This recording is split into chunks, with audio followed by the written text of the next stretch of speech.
Today we're going to install this Waterpik water head. Shower head. Let's get to it. Step 1 is to remove the old shower head. Step 2 is to remove that old vinyl tape.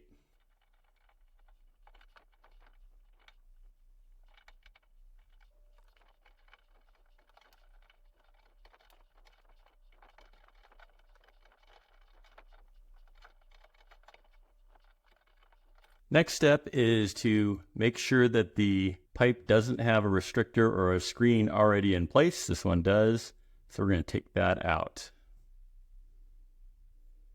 Next step is to put some vinyl tape on. Honestly, I don't think this is necessary. These little Waterpik shower heads do a pretty good job of holding on to the shower head without vinyl tape, without leaking. But if you want to do it, no harm.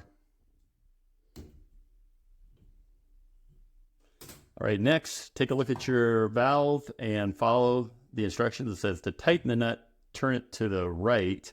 Go the reverse of this arrow. We don't want to tighten it, we want to loosen it. So we'll loosen this and pull out the ball. Then put this part on with the threads facing out, and then the ball with the white part facing in, and then screw the ball on to the pipe.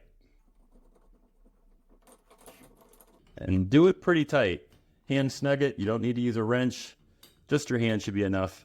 Then lastly, remove the head from the mount. Let that drop carefully. And then screw it into place. Now again, this is the opposite of righty-tighty, lefty-loosey. So for this one to tighten it, we actually turn it this way to tighten it. And again, hand tighten. Don't need any tools. Then put your shower head into place. And let's test it and see how the connection is, see if there's any leak. And it's perfect. There's no leaking back here whatsoever. So congratulations, you've installed your Waterpik shower head.